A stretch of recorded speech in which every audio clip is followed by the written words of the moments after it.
Photography is 95% about access. It is not about this. This is just a piece of metal. It is getting yourself in the position to use this. You need a car that can take you to inaccessible places. I spend more time photographing wildlife than anything else. I don't think it's been done particularly well in the past. It's not been immersive enough. And I think to make it immersive, you have to get dirty. And also to get in a position to get dirty, you need Land Rover's help to get you to fairly inaccessible places.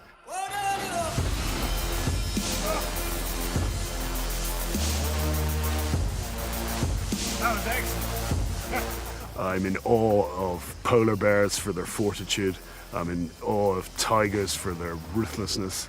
But then the most emotionally intelligent animal of the whole lot is the one right behind me. Land Rover and Tusk are both very special, not just for me, but for the conservation world. Borana's ecosystem is much less uniform than just about any other national park I know in Kenya. It's hilly, it's rocky. There are a lot of roads that if you rented a car at the airport, you couldn't make it down here.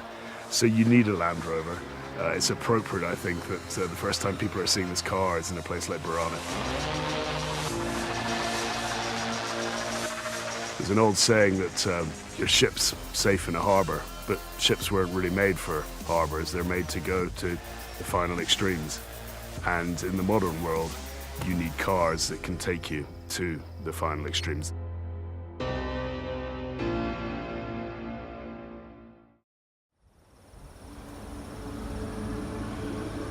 The Land Rover Defender is a tool of conservation.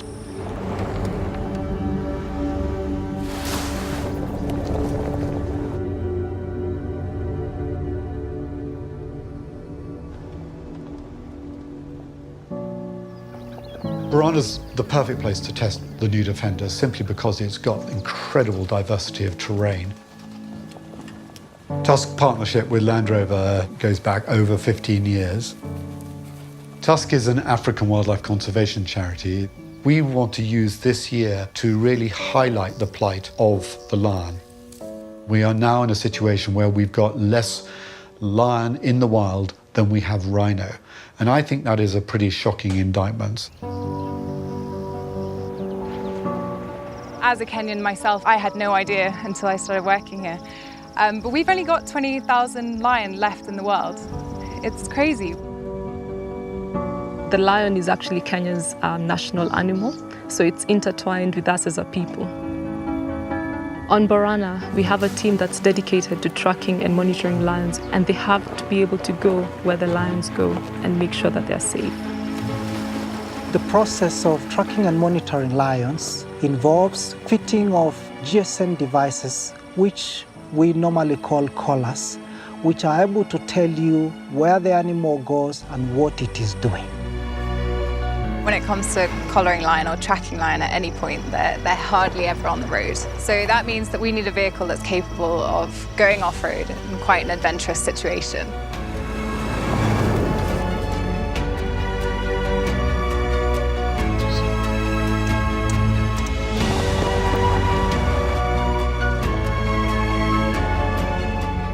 It involves moving in with a full veterinary team.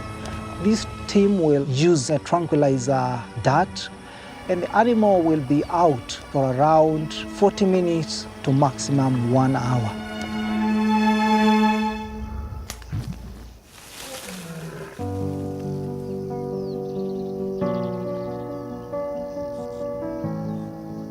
While we're in there, we take a lot of interesting measurements and a few blood samples and things just to keep up on the lion's general health.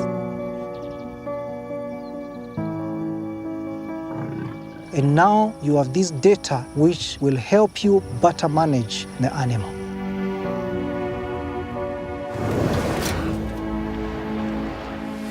The new Defender has demonstrated its skills in every environment that Mother Earth can throw at a vehicle. When you see lion cubs and know that we have new lions in the landscape, I can see that I'm making a difference. Big cats are the epitome of all the cats in that line of evolution. They are magnificent, they are beautiful, they are wonderful to be with. Us as the human race should make every opportunity for future generations to enjoy the same spectacle of nature we are so privileged to witness and observe.